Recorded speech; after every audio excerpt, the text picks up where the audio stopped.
Jason joins us. Jason is the head of research for the broadcasts that I do, and also the guy who watches over, global problems that have anything to do with the military. And the guy who has the most illegal search history in the entire company. And that includes Jeffy. Yeah.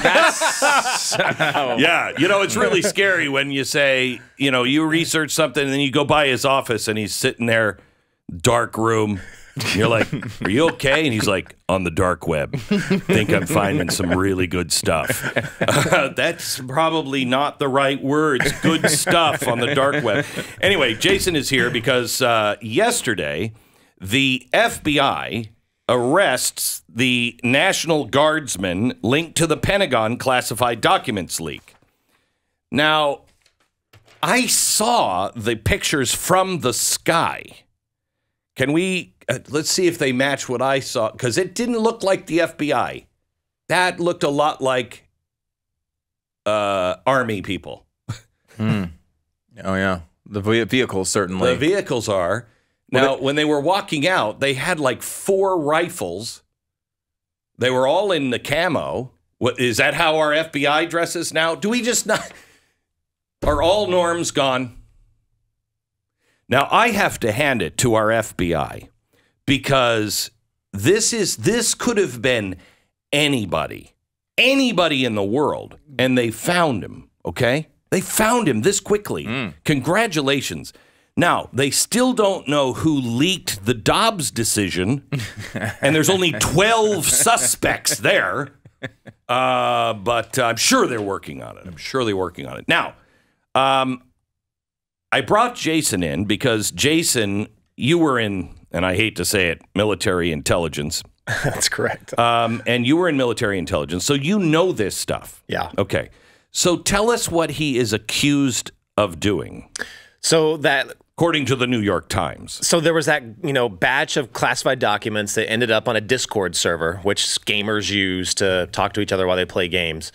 But it was on this Discord server, and somehow it went from the Discord server to eventually getting leaked out onto Telegram, places like that. But these are, my first thought was when I saw this break yesterday, I'm like, he's 21 years old, he's a National Guardsman, and he has access to these kinds of top secret documents? How's that possible? So these kinds is very important to this story, because when you look at the classified documents...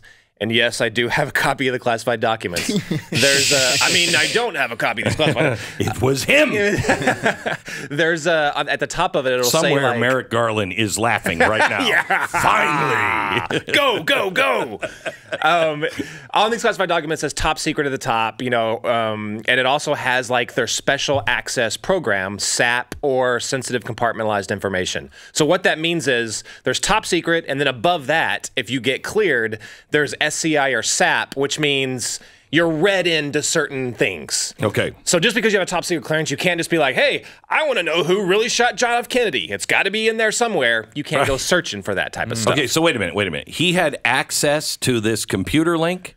Yeah, so the computer, and this came out on the New York Times yesterday. It's been slow drip, which is very odd also from our mainstream media. But last night, the New York Times said that he pulled this information off of something called JWICS. And that stands for Joint Worldwide Intelligence Communication System. Okay. So basically what that is that's like an internet service provider. That's like if you have your internet through Verizon or Comcast or something like that.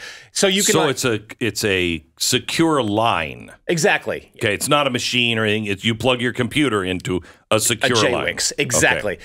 You can call on it. You can send texts on it. You can send email on it. Okay. Now, saying that he pulled it off a JWICS is like, Glenn, if you have Verizon at your house and they said, well, Glenn got this information off of Verizon Wireless.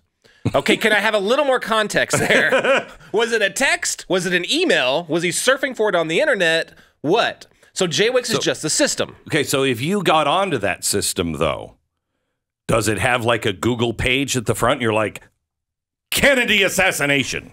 And it pops up the information. Classified details in Ukraine. No. And it popped? No. No. Okay. And I'm going to try and tell this with some context that I don't get arrested by an FBI SWAT team. But oh, they're already here. They're probably grappling down behind you. Let's look out there. So on that, they park out front, so yeah, they're just kind of there all the time. I've got a waiting. fast vehicle. Okay, I'm going to use it if I have to. Here's the thing. This is the honest truth. So you know, when they come and haul him away, I'm on record saying this. I have nothing to do with this. No.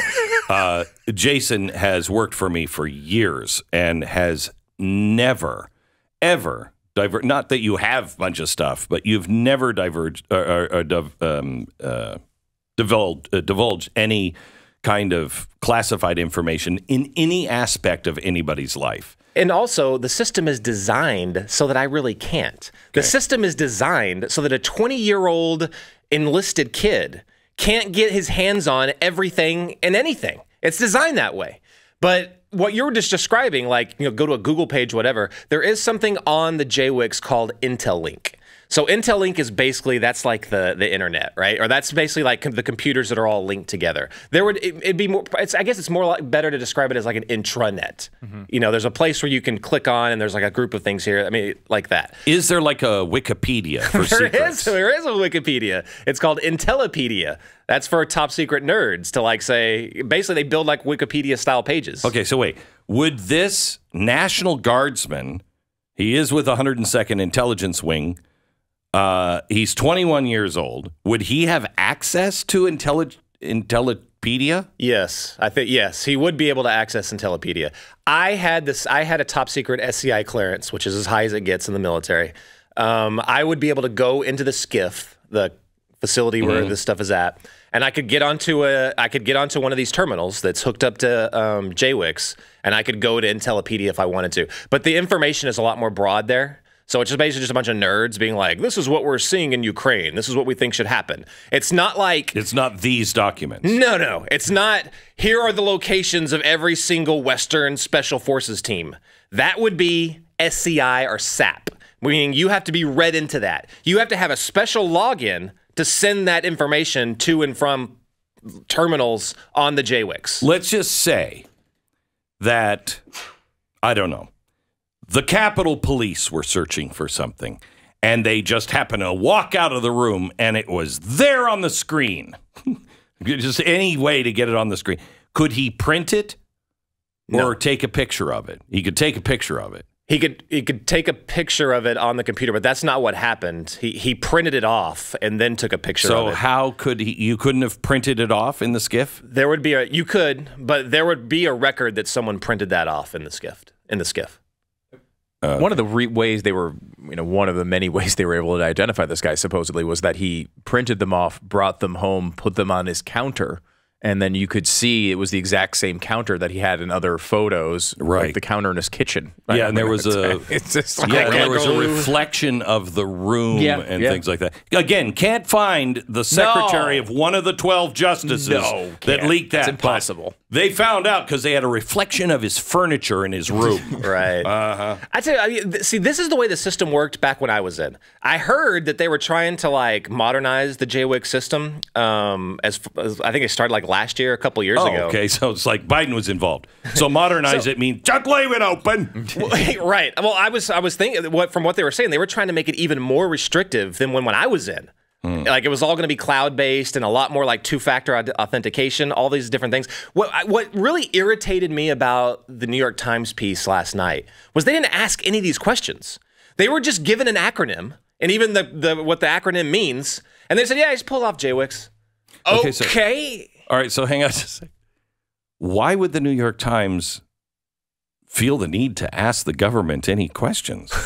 Well, especially when they were probably giving it. We will ask the questions here. Yeah, I mean, they seem to have, trusted their government sources for everything and been burned every time as we find out it's false.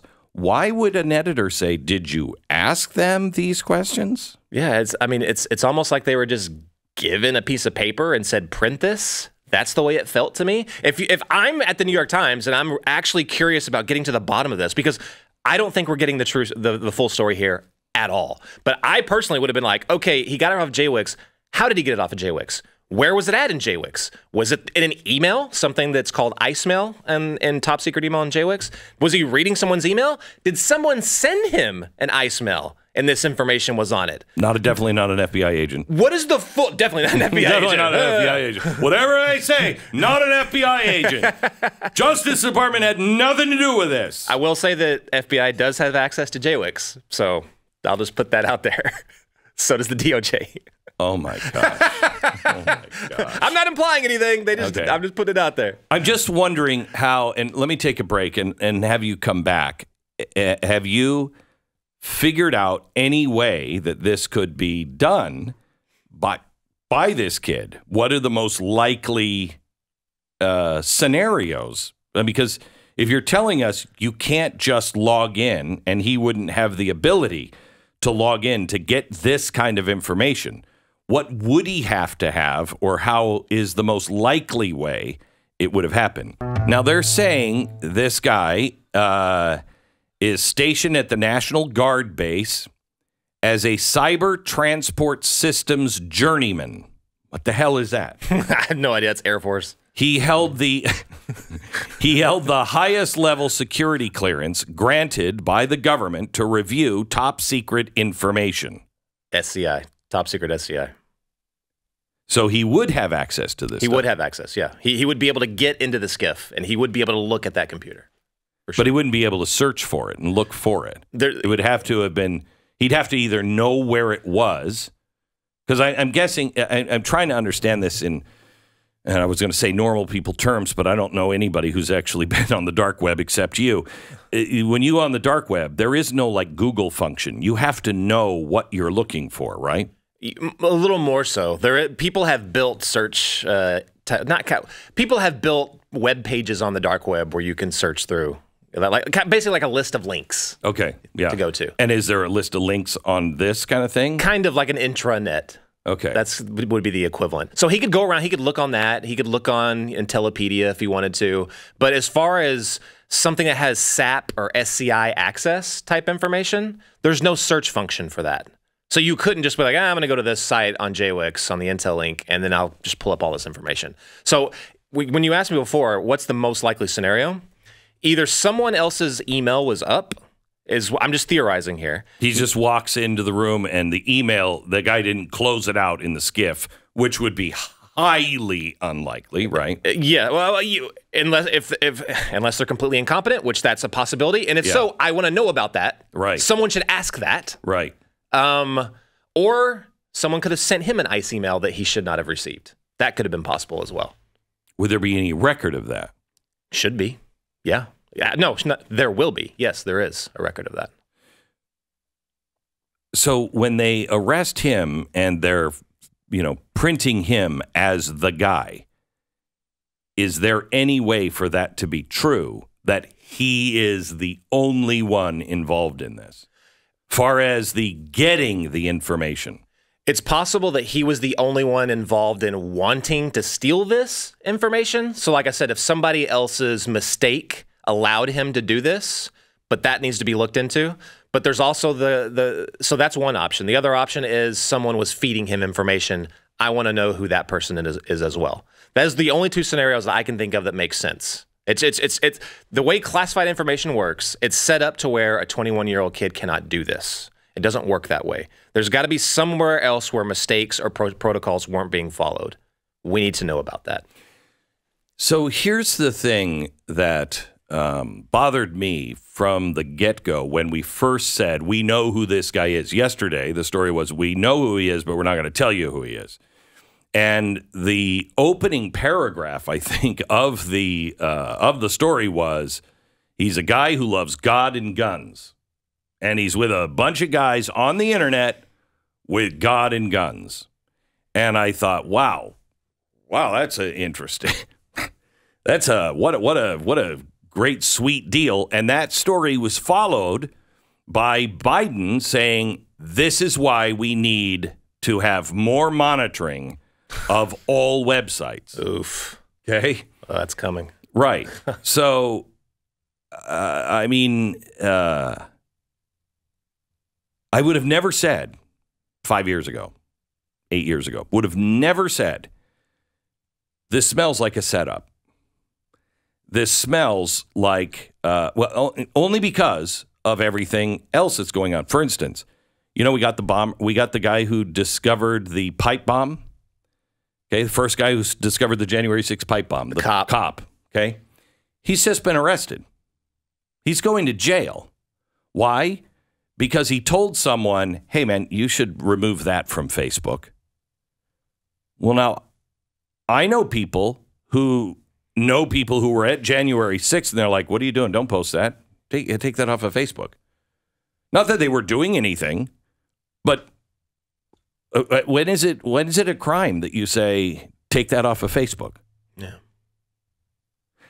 We haven't found the guy who left the bomb, but the guy who discovered, the cop who discovered the bomb, and then later told somebody else, hey, you should take that off of Facebook. He's arrested and going to jail. Now, as a movie writer, I would say that that's a great setup for he knows something, shut him up.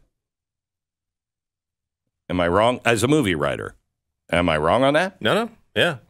But then look how everyone mobilized to figure this out in what, a matter of days? Days. And it was the media that actually broke it, or did the media figure this out before the feds did? Right. That's what it felt like. Yeah.